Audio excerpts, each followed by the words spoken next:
to the Unimaginary Friendcast. This is week 4 of our COVID-19 quarantine. We're here in Los Angeles where we're recording, and we are your socially distanced hosts. I am Nathan Von Edmondson. I'm Erin Marie Betty Davis Jr. And I'm DavidMonster.com, wearing my face mask to keep people safe. Why aren't you guys wearing your face masks? You know what, David? You just have the edge up on us. I know. I guess I'm more concerned. I'm a more concerned citizen. Yeah, your face mask is unfortunately covering your identity more so than your mouth and nose, which I think is the purpose of face masks. Ooh. David. Got called out. He seems confused. Let's move on. So today, I want to talk about what we're doing today. We got a lot of really great feedback about our last episode with data analyst and professional juggler Joe Denoto. If you haven't listened to that episode, please do. It's fantastic. And we're going to follow the same format because people liked it so much. So we are going to be audio recording like normal and video recording through Zoom, which will be on our Facebook page.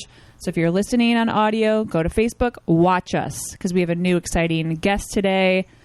We are recording our conversation with Yossef Sagi, who is a certified professional life coach and an energy leadership master practitioner.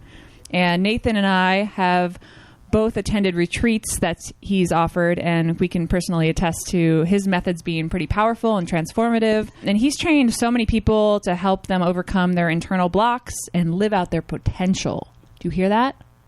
Live out their potential. So he's going to be calling in shortly. We've been trying to get him on the show for probably over a year now. And we thought, what better time than now when we're all facing maybe potentially the greatest challenge of all of our lives. So, but before we bring him on, we're interrupting this program with breaking news, bitch. I have the most earth-shattering Easter news of all. What? If you want to hear it. I do. Do you guys know what the word Easter means? No. Bunnies? It's literally the name of a Germanic pagan goddess whose sacred animal was bunnies, and her symbol was eggs, and she heralded the coming of springtime. Ooh. And I'm wearing my Easter shirt. I guess we should clarify that we're recording this on Easter Sunday. So what you're saying is very relevant. Yeah, for today, yeah. For today, yes. This is going to be after the fact, unfortunately. Today, on Easter, I'm doing an improv cage match show online through the Philly Improv Theater with my friend Steve Kleinedler. The show that we do is called Half-Life, Requiem for the Cold War. It's one of my favorite shows. We play spies from the Cold War era. It's a cage match, so we're up against a team, I believe, from D.C. this evening, and if we advance, then there'll be other shows that we'll be participating in, and maybe we'll go to the finals. Who knows? We have to make it through tonight first. So, are one of you American and one of you Russian? No, we're both American. Oh, sorry. Sorry about that. I have a lot of news. I'm going to pull David here because I know. Ready, go. I know you are all very, very curious about the update on our Fast and Furious binge. Oh my God. Yeah? You've been wondering about this all week, right? Yeah. So the Fast and the Furious update, if you didn't listen to last week's episode, blew the lid off of our new ambition, which is to watch all of the Fast and the Furious movies from start to finish. So, and how is it going? So last night we watched 7, which is the one where Paul Walker died during the filming, and they did a big tribute to him at the end. And Nathan and I both went to bed very sad. Yeah. They got better as they went along, and Paul Walker grew on me to the point where I think I actually said last night that I didn't want to watch any more Fast and the Furious movies that didn't contain Paul Walker because I'm a Fast and the Furious purist now. They're fun though. We've found that it's a nice escape from the news. Just really quick before we finish that, who's your favorite person in the thing and who's your least favorite person in the thing? I'm going to say my favorite person in the franchise is Vin Diesel because he's so badass. And my least favorite... Yes, really. And my least favorite is his sister, who is Paul Walker's girlfriend, wife, baby's mama. I'll second that, I think. Vin Diesel. But your favorite isn't Paul Walker, Aaron? every time Vin Diesel does anything, I laugh out loud, and I think that has to count for something. He has wise street wisdom. One other piece of news is a shout out to my nephews that turned 2 on Friday. And oh, cute. And this week's Gold Star goes to... We have a Gold Star this week. We're getting back to business as normal, the best we can. David, will you share our Gold Star? Lady Gaga. Ooh. Yay! I know I've talked a lot of shit about her, but we're giving the Gold Star this week to Lady Gaga because, and I'm not talking shit about her ever again, because she's done something no Christian evangelist has done. She's gone around to all of the heads of all the corporations of the world, and she's so far collected $34 million to help out with this COVID business. And she put together a free concert of all the superstars of the world, and all the proceeds are going to go to COVID.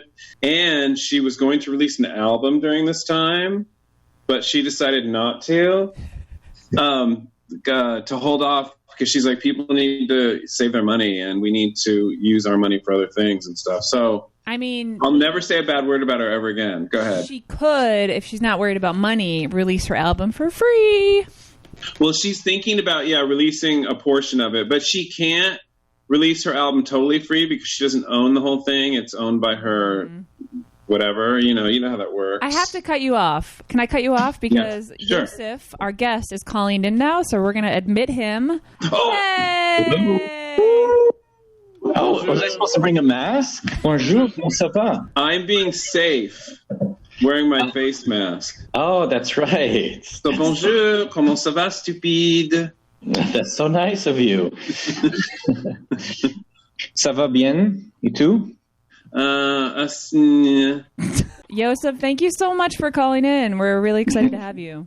I'm excited. I'm excited to be here with you guys. I miss you guys. I miss you too. It's been a long time, even outside of quarantine. You need anything? Can I get you a drink or anything? Yeah, something stiff. Yeah. Ooh, well, I guess we can put that in the sexuality conversation. Yeah, that's right. Double entendre. Yossef, we're so happy to have you. I'm going to read a couple lines from your bio, and that'll kind of take us into our main conversation with you. Sounds good. Yossef's coaching technique is personalized and utilizes tools grounded in social, emotional, and spiritual studies, as well as sacred sexuality, embodiment, meditation, breathwork, and energy work. And he uses his holistic approach to guide others to complete mental, emotional, spiritual liberation. And we're so grateful that you're here during the pandemic, especially in a time when all of us could use the stuff that you do potentially more than ever before. Welcome. Thank you. I feel welcome, especially by David. David, I didn't know you speak sign language, David, so that's impressive. Yeah. We're trying to encourage the audience to watch this as well as listen. That's right. So even if they have the audio off, because it's not safe for work, they'll still be able to understand your translations, David. That's important. Yeah, and people are always like, God, David, with your looks, it's such a pity that you're only on a podcast. So, and now you're putting a mask on. It's just a shame. Well, safety first. So to start off this conversation, Yossef, how are you? How are you doing during all this craziness? It's interesting. I'm doing pretty well now, but I came into the quarantine a couple weeks while you guys were already into it. I sort of felt like a step ahead. I was in Israel for my sister's wedding, and while I was there, they were still open up, and you guys were just going into quarantine. And then by the time I left Israel, they were heading into quarantine, and I was in Singapore, and it wasn't happening there because they had sort of dealt with it pretty well over there. And so by the time I came into here, everyone was already 2 weeks in. So I felt like I was 2 weeks behind the curve on the grieving cycle. That first week felt like a lot of defiance and resistance.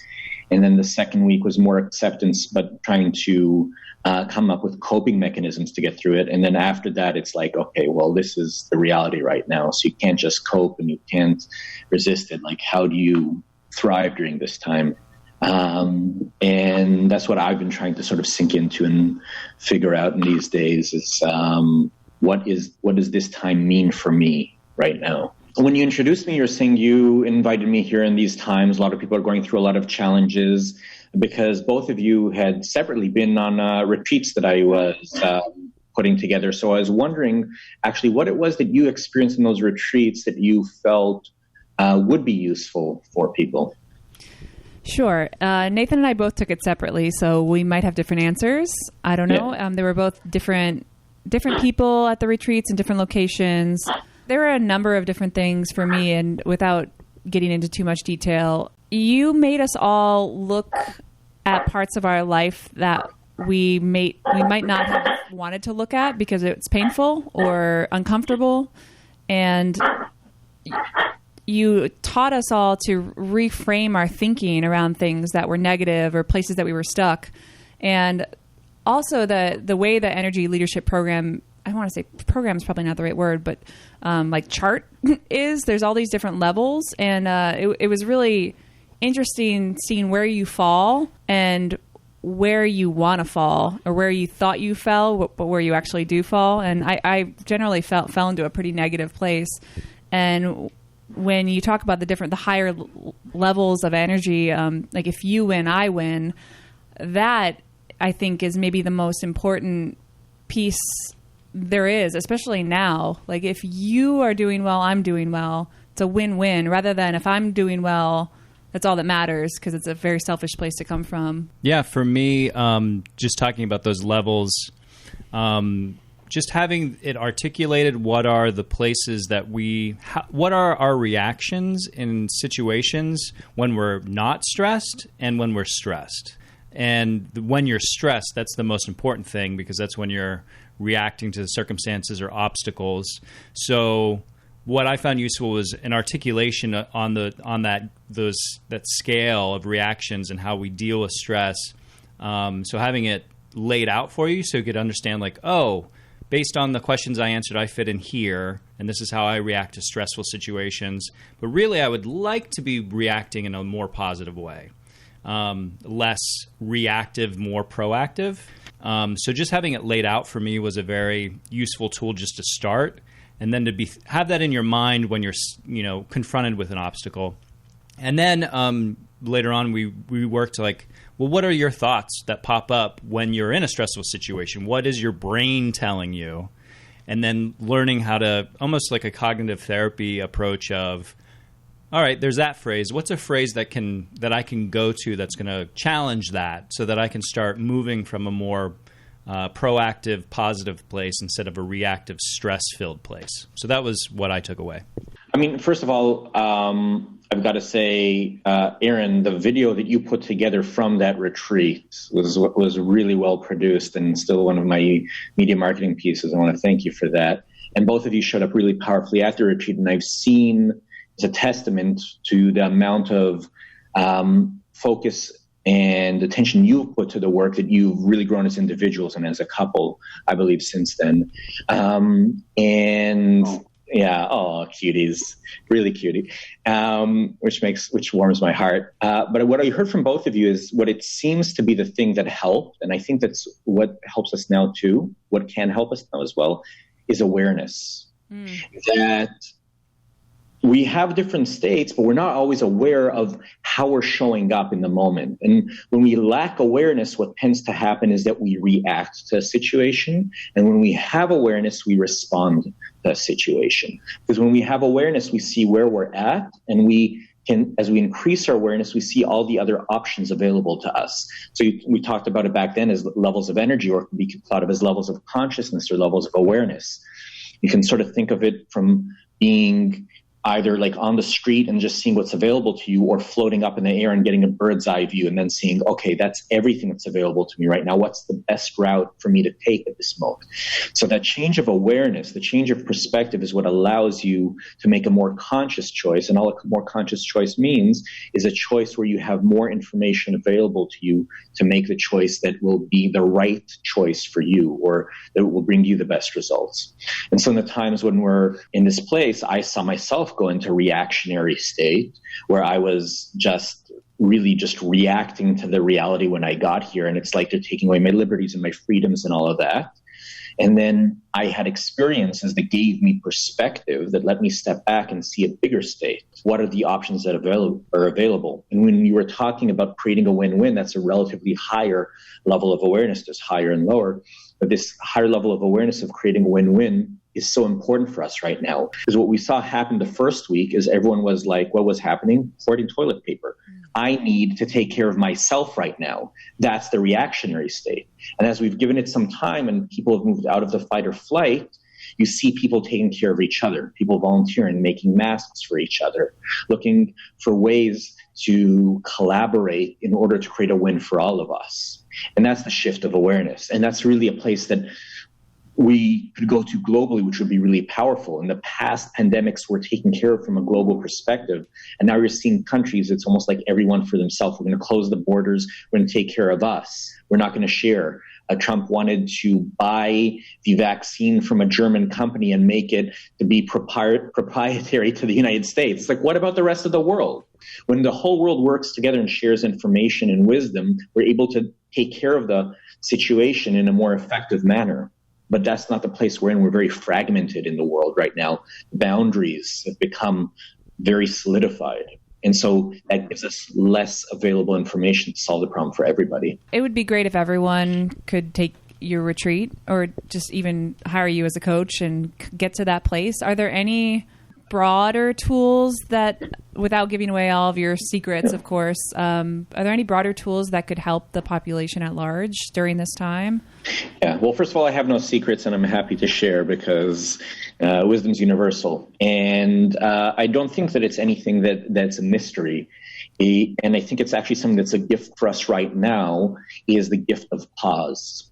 We have so much time right now. The idea is to take a pause and almost look at yourself objectively. So you guys are in the industry, screenwriters, producers, actors. It's almost like you take a shift from recognizing you're not just the character in the movie, you're also the actor playing the character. You're also the director and the screenwriter. So if you take a look back at it and you sort of take a look from being in the movie to sitting in the theater and you look at yourself, you can sort of be like, oh, that's interesting.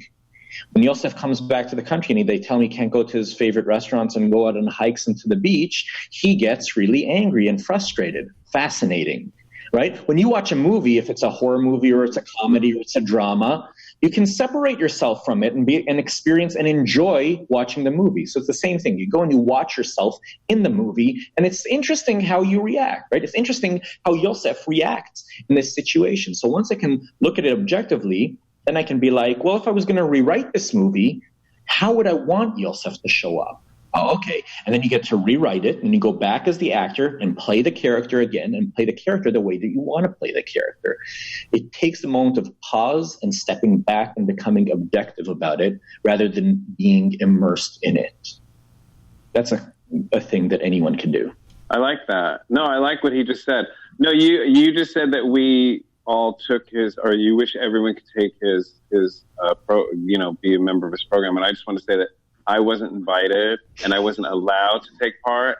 But on the plus side, I think that Aaron and Nathan will agree. I don't think my behavior could be any better than it is. But I would like to take your program so I could point out the things about other people that they're doing wrong. But go ahead, Yossef. Yeah, well, that's the power of awareness, isn't it? Well, the thing is, first of all, your behavior doesn't need to get any better because there's nothing wrong with you. Thank you. I know. I agree. Thank you. Right? The greatest issue we have isn't that we're changing it isn't that we have something to change, is that we feel we have something to change. All it is about raising awareness. When you raise awareness to your behavior and you see, the only question is it serving me or not? If it serves you, then there's no reason to change, right? Yeah. So totally. The question is just to take a look at it and see, is it serving me? And that's it. And you are invited. It's an open invitation moving forward, David. I don't have a retreat schedule now because we can't. Maybe we should do a virtual retreat. See? That's a good idea. Yeah.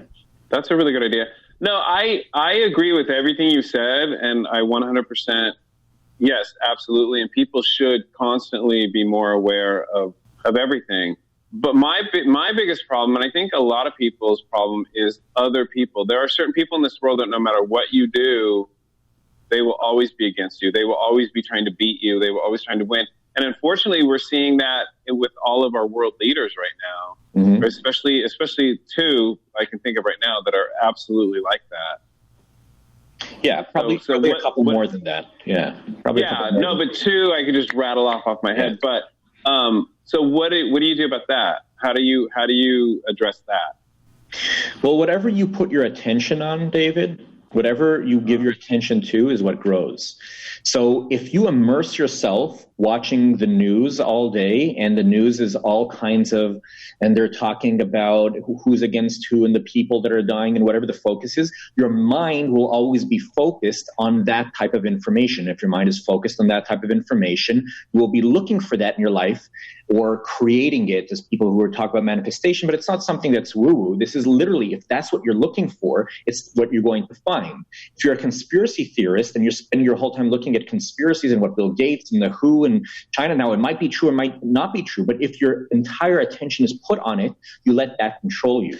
If you want to live your life on your terms, it means letting go of the news reports and the fake news and the media, and it means letting go of the conspiracy theories and all of that as well, because that doesn't serve you either. And the only thing that truly serves you is something that's inside of you. Now, we have a similar background, David, from what I've heard. We were both part of cults, right?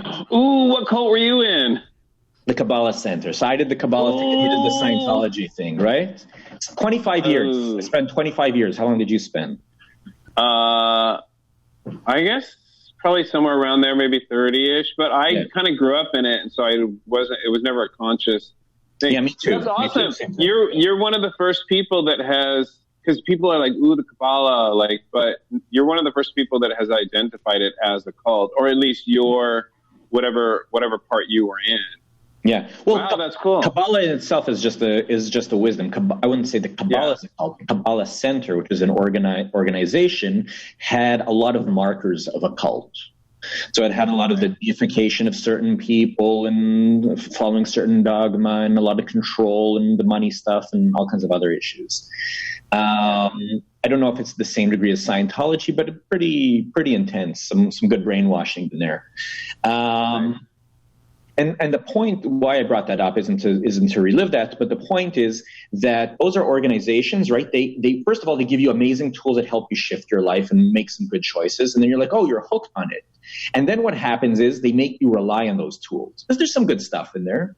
There's some good stuff in almost any spiritual organization, things you can use that are objectively empower you, but they only empower you to a point, to move you from a paradigm of being completely lacking anything. If you grew up in it, you might have missed that, but completely lacking any tools, giving you some tools, that's empowering. But the empowerment ends soon after, like a year into it, and then it becomes about control. And it's like, look, we gave you these tools. We changed your life. No, you didn't change my life. You gave me information. I changed my life with information I happened to get from you. But guess what? It's available in 1,000 other places as well. I could have read a book. I could have studied with someone else. I could have taken some psychedelics and learned it. There's so many other ways to get wisdom, right? Yeah, I agree. So the problem is when we rely on something external to us to create a state for us. You can use it as a tool, but you don't want to rely on it. So there's some power in part of these organizations, but they want to hold on to you, and that's the problem. And the truth is, consciously or subconsciously, if you're following the media or conspiracy theories or your parents or your religion or whatever it is, all of those things want to have some type of control over you and what you think. And understanding yourself and raising awareness means shedding all of those things so that you can understand who you truly are and show up authentically into this world. And that authenticity is what creates a life for you that is the most aligned for you because you're being you. That's awesome. I agree with that. Yeah. Okay. Yeah. Wait, can we jump right into sacred sexuality? Because I'm sure we all want to know what that is. Before we move on from the energy leadership stuff, Yossef, can you give a really quick background of where that tradition or information comes from? Kind of your experience with it, and maybe where people could go to learn more. Sure, absolutely.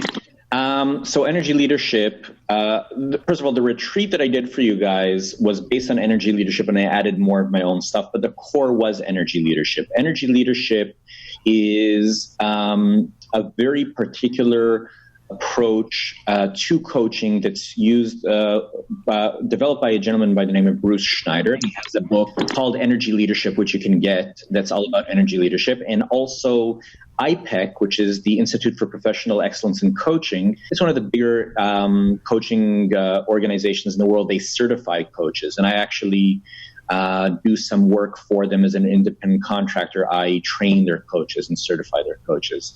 So that's their system, is called Energy Leadership.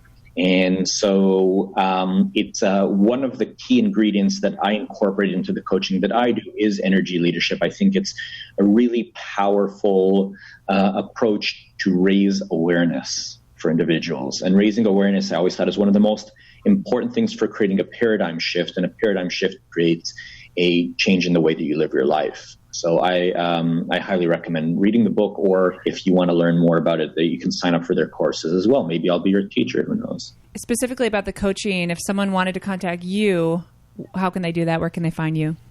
To contact me, I have a website that actually has your video on it. It's called level7coaching.com. I'm going to be migrating away from that, creating a new website soon. But for now, it's level7coaching.com. If you want something more reliable but less professional, you can follow me on Instagram.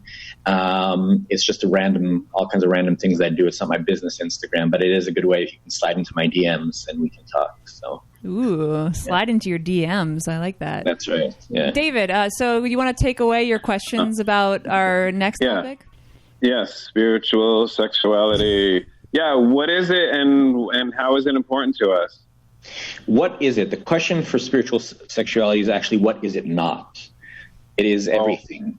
So when we think of spiritual sexuality, or when you think of sexuality, you're usually thinking just about sex. And spiritual sexuality is that as well, but it's also the understanding. And when I talk about spiritual sexuality, just to give a little bit of a background, there's a significant difference between the first retreat I did, which Aaron was on, and the second one that I did that Nathan was on.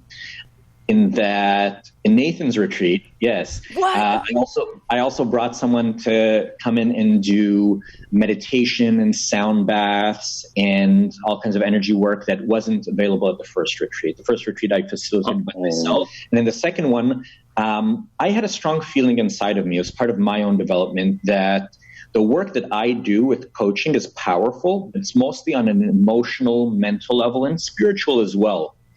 But there is a whole other aspect of ourselves, which is energetic or etheric or something that's a little bit supernatural. And then there's also the aspect of ourselves, which is their physical body. And coaching doesn't deal with those two other aspects, neither the physical nor the metaphysical. It's more emotional and mental.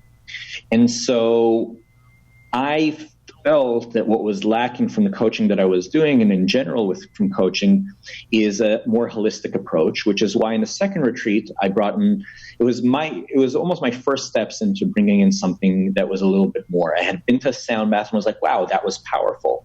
And let me incorporate more of that. Meditation is powerful. Let me incorporate more of that. And my life's journey from that point on had also been to include more and more things. And that what eventually led me into Tantra. So Tantra is what's thought of traditionally as sacred sexuality. Now, actual how to have sex in a sacred way is maybe about 10 to 15% of what Tantra is about. But Tantra actually talks about it, and what I really love about sacred sexuality is the understanding that at its essence, the universe is sexual. And what I mean by that is that if you even think about it from a scientific perspective, everything began with a big bang. We talk about it, right? Right? You get that excited, you, David, right? It's a big bang. It was the greatest gangbang of all because everything and everyone was invited, right? If you think about it, and everything and everyone came from that big bang. So we talk about that as creation. You can think about like people who are religious talk about creation, people who are scientists talk about creation. But in order to creation is a sexual act. The way that we create new life on this world is through a sexual act. And the way that you create anything in your world, something creative that you do, an art form that you do, your business, Tantra speaks about that as it begins in your loins in a way. That energy that you use to create that comes from your sacral chakra or from your loins. It comes from the woman, the womb space. Men, it's also the genitals as well. The idea is that your creative energy starts from there, and it's about harnessing that energy. So when I talk about sacred sexuality, I am very interested in relationships and sexuality as well, but I also apply it to in order to create anything that you want in your life, creating new projects, creating a new relationship, creating the life the way you want it to be. That is sacred sexuality. It's understanding that at its essence, energy is sexual. And even if you think about it in a certain way, and to create any type of new life, you need an aspect that's masculine and an aspect that's feminine. We're talking about like a sperm and an egg when it's creating new life. But also from a tantric perspective and from a lot of other philosophies from Kabbalah that I learned as well, there's always a masculine and a feminine. Kabbalah talks about it, Tantra talks about it, Sufism talks about it, Gnosticism talks about it. All the esoteric studies all talk about it, that there's a masculine and a feminine. On a scientific perspective, you can think of the feminine as energy and the masculine as consciousness. And we know from science that when energy isn't being observed, it's in a wave. And when it's being observed, it collapses to a particle. So when it's not being observed, it's an infinite amount of possibilities along the wave. And when it's observed, it collapses to a particle and it becomes real. And that actually the observation of energy is what creates what we see as real. So if you think about that, the observation is the consciousness, and the energy is we said is the feminine. So the consciousness is the masculine. When you apply the masculine to the feminine, you create your reality. And what the idea is to understand is how to make every creation more conscious. And it just so happens that sex is the most obvious. And I'm talking about intercourse, actual sex now, is the most obvious example of creation in our world. And what the Tantrics believed is that when you can become more conscious about how you approach your sexual energy, including when you're having sex with a partner, then you are able to harness that sexual energy of the universe to create what you want for your life as well. And that's what sacred sexuality is all about. Damn. Tying this back to the state of the world right now, we hear a lot of things are going on in people's homes. 97% of the country is stuck at home. Some people are getting divorced. Some people are hurting each other. Some people are having a lot of sex. Yeah. So this is actually very relevant to what's going on in the world with the pandemic. And how does one begin to utilize Tantra? How do you bring that into your home? Where do you start? Right, because you wanted me to distill 5,000-year-old philosophy into 15 minutes. I'm going to try my best here. Yeah, could you? It's no problem, right? Hurry, go. At least some first steps. The answer to all these things, and this is the string that pulls it all together, is conscious awareness. So this is a perfect example. If you have people at home right now and they're having sex, there are probably a lot of people. There's something about this energy of a pandemic and the feeling, even though we know it's not going to happen, but the visceral feeling of the end of the world that creates a biological function for us to want to duplicate ourselves. And so I think people are generally a lot hornier being in isolation. And I think people are having more sex if they can. Maybe David's not into it, but some of the people are. And the thing about sex is, and this is like stereotype in relationships, it's even if you have sex that's great with someone at the beginning, over time you sort of, oh, that's the same thing, and it's boring, and it's not the same as it was. The spark sort of goes away. Because at the beginning of a relationship, you have what's called new relationship energy. It's exciting. And then that sort of fades. So how do you keep that excitement going? And the idea behind that is the same thing as the idea behind everything, is to slow things down and to take pause and awareness. So in Tantric Sex, there's like if you research, just like people suddenly they're having sex for just like hours on end. And usually when we think about sex, it's something that takes 10, 15, 20 minutes, half an hour, right? And like, why is sex so long? Well, it's slowed down. It's slowed down to bring more conscious awareness into a moment. And it's also the understanding when you're having sex with your partner, you're first visualizing your partner as if they are the entire universe at that moment. Because according to every esoteric study that I've ever learned, there's the macro and the micro, and the macro exists within the micro. That means the entire universe exists in every particle, the essence of the universe. And the essence of the entire universe exists inside your partner. When you are having relations with your partner, you are having relations with the entire universe. You're having relations with the divine.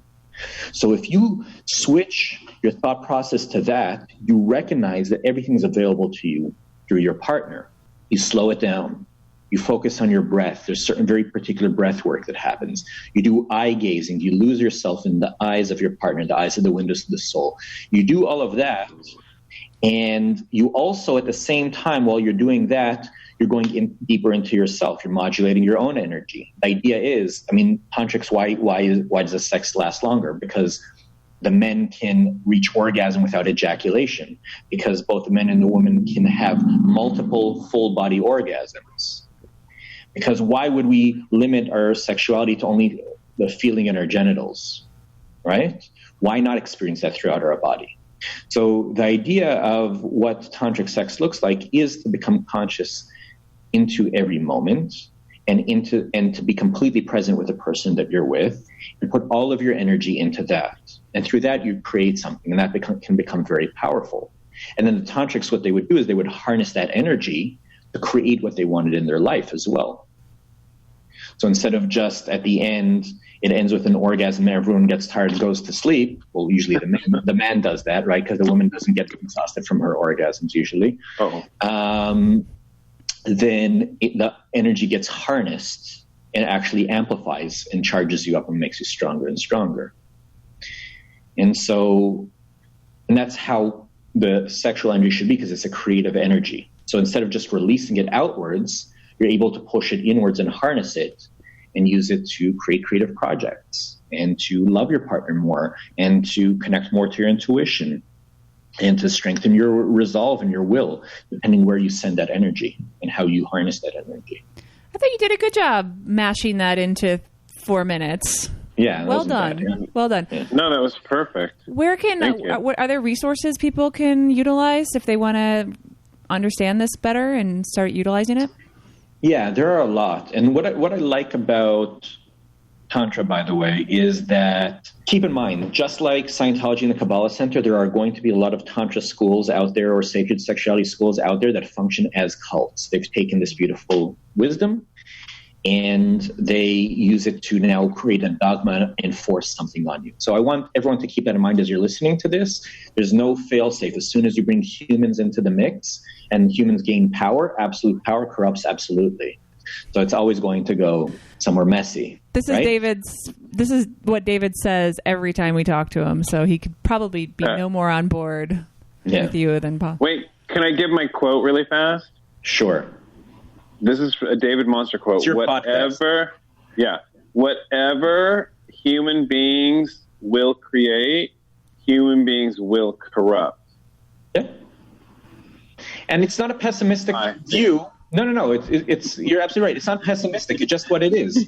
Is because every human is a limited being, and if you have limits, then you can't really explain the unlimited, and you can't really always be aligned that way.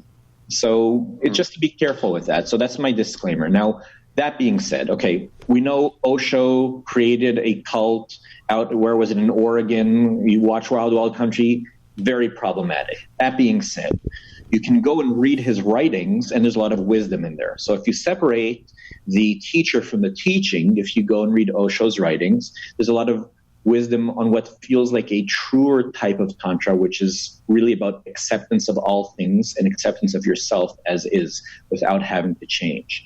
That's a powerful resource. If you're looking for a more practical approach on how to harness your sexual energy, the Taoists use a very similar system to the Tantrics. And there's a Taoist called Mantak Chia who wrote a book called The Multi-Orgasmic Man, and then he wrote one called The Multi-Orgasmic Woman, and then one called The Multi-Orgasmic Couple. And you can go and, if you want actual practical energetic practices, that's a good place to start. So if you want more theory, Osho. If you want more practice, Mantak Chia.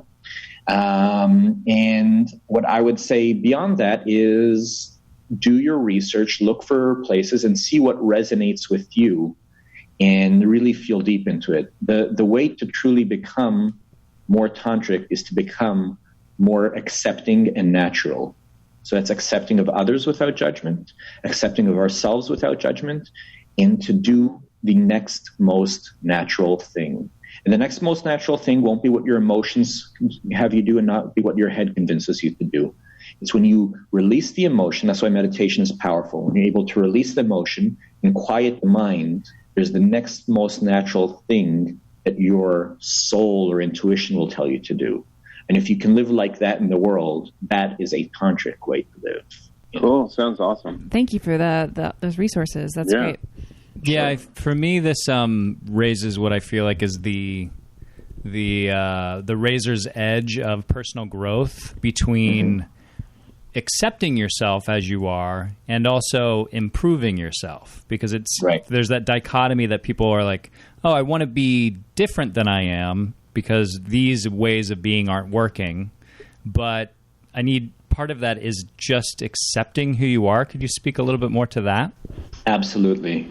And I think that that's sort of the paradigm that we go through. We go through a couple paradigms. So you go from a place when you're in ignorance, where you don't have any tools, you haven't done any personal development, and then you're just completely reactive to the world around you. And then maybe you come across, maybe it's a cult, or maybe it's a great book, or maybe it's something that gives you some wisdom, and they start telling you how you can start changing yourself, and they give you tools on how to change yourself. And that helps to shift you out of the first place when you're in complete chaos into a place where you have control over your life. But that new life that you're living is by highly controlling yourself, and that can only take you so far before it actually holds you back in the new paradigm. The next paradigm beyond that, and this is the one that I'm talking about, the paradigm of acceptance, comes through awareness. So there is nothing to change. There's only to raise awareness of what your options are.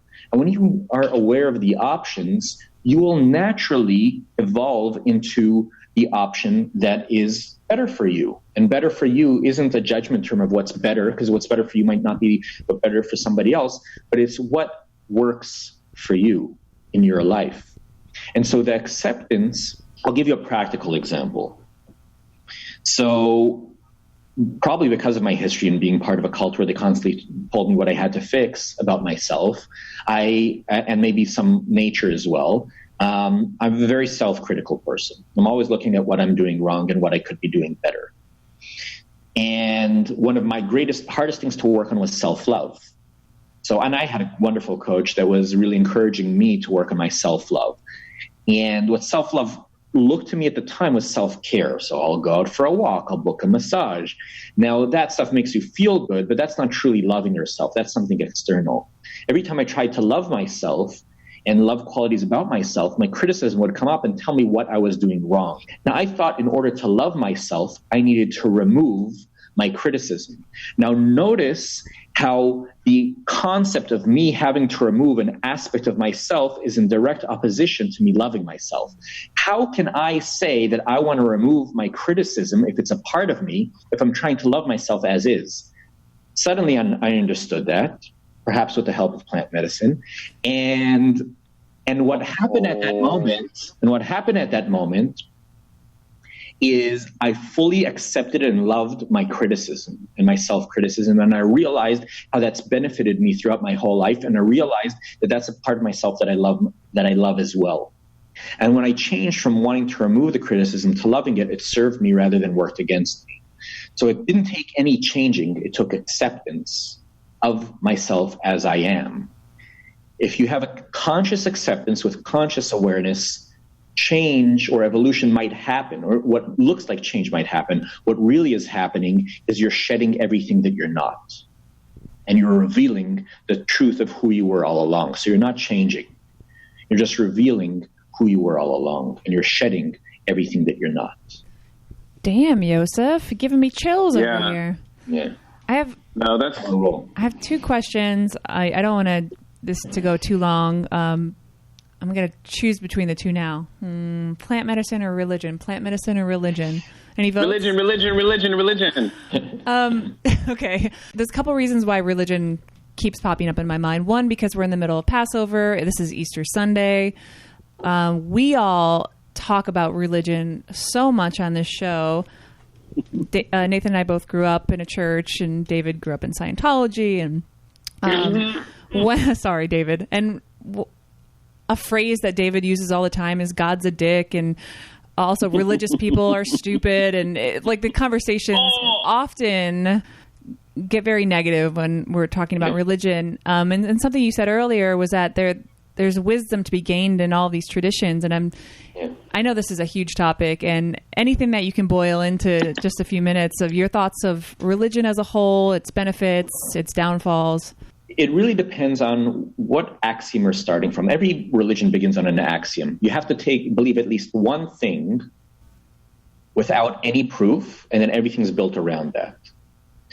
Now, whoever you are, you have a religion, because there are things that you believe without proof, and you build everything around that. So, David, if you're looking out into the world, or you used to have a different worldview, now if your worldview is that God's a dick and religious people are idiots, I would challenge you to wonder what part of yourself is a dick and an idiot, because the truth is that nothing exists outside of yourself. Everything that you create came from inside of your head with beliefs that you have. Your entire universe that you see outside of you, you actually, even on a physical level, you're not seeing anything outside of you, right? Your eyes take in information, but the image you see was created by your brain, inside of your brain. It's not the way the world looks. Your brain is filtering out all these other different, types of radiation and light. And you would see things completely differently and upside down, and it doesn't look like what it looks like in reality. Your brain is creating that image. In the same, your whole worldview is created inside of your brain. So I would challenge you, and I can resonate and I can empathize with where you came from, because I went through that phase as well, because I became very resentful of the path that I was on and what I felt it held me back from. But I also became very aware of what it gave me. And that's what I'm talking about the paradigm shift. I believe that religion came to us. It has its place in history. We were in before religion was there, and when we were a little bit more tribal, we were more everyone for themselves, or for your tribe rather, and people were just killing and raping each other and all kinds of stuff. We didn't have morals or ethics. So the first thing that we needed to do was have some kind of external system to teach us our morals and ethics. And that's what religion was. It was saying there are these greater beings, these gods out there, or aliens that implant souls in volcanoes, or whatever it is that your belief system was, and they're going to impart their ethics on you, and that you should follow them out of fear. And I won't say that's the healthiest belief system, but it did create morals and ethics for us. Now, of course, that got corrupted, and along the way, what was the source of our morals or ethics also became the source of our suffering, and religions were reasons to kill each other from different religions. The newer paradigm shift isn't finding faith externally, but it's finding faith internally. And that happens through what I said. When you let go of the programming that came from religion and society and your parents and the media and your school and everything else, you will find your inner compass, which will give you faith, which will give you a different kind of faith, because you can never prove what's true or not. We don't know if God is real or not. We don't know if there is a God, if he's evil or good. We can't prove anything absolutely. Even science disproves itself every couple of generations, and the new scientists are saying what the old scientist says we're not true anymore.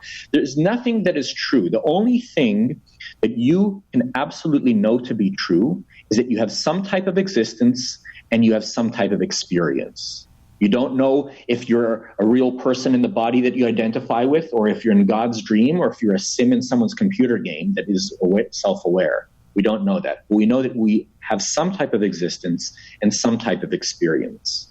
And the more we can tune in to what is it that I'm truly experiencing in the moment, outside of what I've been told, the closer we get to some type of truth, or to the only truth that we could ever know. And so what I believe about religion is that it was the natural progression of humankind's desire to know itself. And first it came from something external, and I think the next step is it's going to become something that's more internal. We made up religion to understand why the world works the way it does, and we made up science to understand why the world works the way it does. They're both constructs, and they both have different ways. And there's value to faith, and there's value to proof. The most value that any individual can get will only be found inside of that individual. And that's sort of a summary of that. And if you want to understand a little bit more about why those things were necessary, I would look into the study of spiral dynamics. It was developed by a gentleman by the name of Claire Graves, and he has different values levels, which might seem similar to the energy levels, but it's not quite the same. And it's understanding as humankind why we've evolved through the different paradigms that we've lived through, why religion was necessary, why democracy was necessary, why before that tribalism was necessary, why now we're moving to more global consciousness. All that stuff is sort of discussed there. And this idea that just as an individual evolves in their conscious evolution, as a society we do as well. And religion had a very important part in that. I don't know that I would agree that the big three, the Christianity, Islam, and Muslimism, I don't know that they came out of anything positive, because I know the origins of it were control. I think that before that, and what they came from, what they were based on, I think that I agree with you. I don't know if you are. Do you consider yourself any one of those three, Jewish or Christian or Muslim, or? I'm Jewish by heritage, because Judaism isn't just a religion; it's also like a culture, and it's in my DNA. Okay. It's like I'm genetically Jewish. I'm not practicing. I used to be when Nathan first met me. Very far from really? I had Mexican food for my Seder this year. I think that's the story we should hear. I think that's we can hear that. We can hear that when you invite me to the next time I'm going to be on the podcast with you. But all right, I'm greenlighting it. Yeah? What I will add as a point just to what you said is, I think I agree with you. Jesus didn't come to start a new religion. Jesus was a nice Jewish boy, worked in his father's business at the time, right? What he was super conscious and self-aware. Several hundred years later, people built a religion around his philosophies. Now, the trouble is that they tell you that this is the person that you're supposed to look up to, and they also tell you you will never be on his level. And that, aspire to that, but you can never reach there. And guess what? That's not just Christianity. No one has ever reached the Buddha's level in Buddhism either. You can't, right? Now, That's problematic. And that's why I believe, and what I truly believe the Buddha's real message was and Jesus' real message is to find enlightenment in yourself through your own unique path. I think the best we can do off of these other paths is use them as stepping stones. Listen, in any other study that you do, if you're studying a craft, you're learning to play an instrument, you learn the technique, and then to be successful, you need to make it your own. You need to break the rules. It's the same with business. It's the same with any type of art form. It's also the same with spirituality and personal development. You might jump into a path to gain the foundation, and then you need to go and break free of that to find your unique personal path that sets you apart. I think that's what Jesus did for himself. People built a church around him. I think that's what Buddha did. People built a church around him. I think what they were really trying to encourage us, not that I know, is to create your own path and carve your own path for yourself. Yossef, I love all that. I wish we had hours more to talk. I think we're going to have to wrap it up. David, do you have... Oh, David's giving me the signal. No. I was just signing what you were saying. Oh, thank you for our listeners without audio. Before we wrap up, I don't know if you knew this, but we have multi-millions of listeners, and you have this platform now to speak to millions of people in a time of crisis. Is there anything else you would like to share when you have this huge platform of the Unimaginary Friendcast? Huge. Yeah. I'm going to share something that's deeply personal. I've feel called to share several times. I posted about this, and I don't know if you guys knew, maybe perhaps, a gentleman that I had known for a long time, but only in the past couple of years got to know him better and became very friendly with him. I met him as an ER doctor. He was an ER doctor, and his whole thing, he had burnout in the ER, and he saw a lot of doctors and nurses that were having burnout. And he wrote a book about how to avoid burnout by moving from empathy to compassion. Now, he's been very present for me because he's an ER doctor on the front lines in New York. And a couple of weeks ago, he contracted coronavirus. And about a week ago, he succumbed to it. And he was the first doctor in New York that died of coronavirus. It was all over the news. And I knew him personally. And I've had some deep conversations with him around all of that. And I was heartbroken about it. And I feel very called to share his legacy. And I think that the message that I would like to share on his behalf, and he has a book. His name is Dr. Frank Gabrin, and I think the book is called Beyond Burnout or something like that. You can look it up. But the message of how to shift from empathy, which burns you out, to compassion, which helps you to show up and assist the other person by asking us one simple question. There's a lot more in the book, but one simple question is, I wonder how the other person must be feeling. And it's specific to, I wonder what it must be like to be in the other person's shoes and with their resources. I wonder what it must be like to be in the other person's shoes and with their resources. And if you can put yourself in that place, not just to be in their shoes, but to understand what their resources are, you can have a lot of compassion for the person while still remaining detached in order to help the person help themselves. And I think in these times, as we're looking around the world, if we're angry at a person and we ask ourselves that question, I wonder what it must be like to be in that person's shoes and with their resources, to the person that's yelling at us in line for Whole Foods, or for the people that we love. I wonder what it must be like to be in that person's shoes and with their resources, or for the whole world. I wonder what it must be like to be in the world's shoes right now and with the resources that everybody has. If we can ask ourselves that question, I can be sure that we will get an answer that will help us to move forward in a more powerful way. Wait, I just want to say something really fast that I agree. And I'm glad you said that, because that's what I work on, is compassion. And sometimes it's very difficult. You can agree that it's very difficult sometimes. Mm-hmm. I like the two main things you said, compassion and to accept yourself. And I think those are two of the hardest things to do as a human being.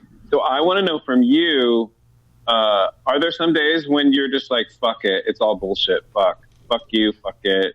All the time. Good, thank God. No, because, and that quality, because I could want to remove my doubt. Doubt is very important. Doubt is what makes you question. If you don't question and you don't doubt, you might stay in a plateau of a certain belief system. If you harness the doubt to question so you can move yourself forward rather than have it paralyze you and hold you back, it's a very powerful tool. That's awesome. And I'm glad that you said that, because one of the red flags that this is my wisdom to you. One of the red flags of any cult is no doubt. Like, you'll talk to the leader and be like, no, I never doubt it because this is the right way. And I'm glad you said that. That's perfect. So now, are you going to join my cult now, David? Yes. I've been waiting to join another cult. Let's do it. Nice. As long as there's food. You and me. Yeah. All right, let's do it. As long as there's food, as long as you have a lot of food, I'm in the cult. Yossef, Thank you so much. Thank you. Aside from your website and social media, is there anywhere else people can find you? That's the best way, or my email, yossefsagi@gmail.com. Write it out because my name's hard to spell. The same. I'm the only Yossef Sagi on all of Instagram, believe it or not. If you spell my name right, there's no other ones. I'll put the text up on the screen so everyone can see. Yeah, and level7coaching.com. Yeah. We will definitely have you on again. David, go ahead. Yeah. So I was going to say, I'm already green-lighting your next appearance, because we need to find out about how you got out of the cult, or how you saw that it was a cult. And we need you to we need some shit talking and stuff. For real. We'll save that juicy stuff for next time. Yossef, thank you again. Thank you. Stay safe out there. Yeah. You too. Lots of love. Oh no, David's frozen. David!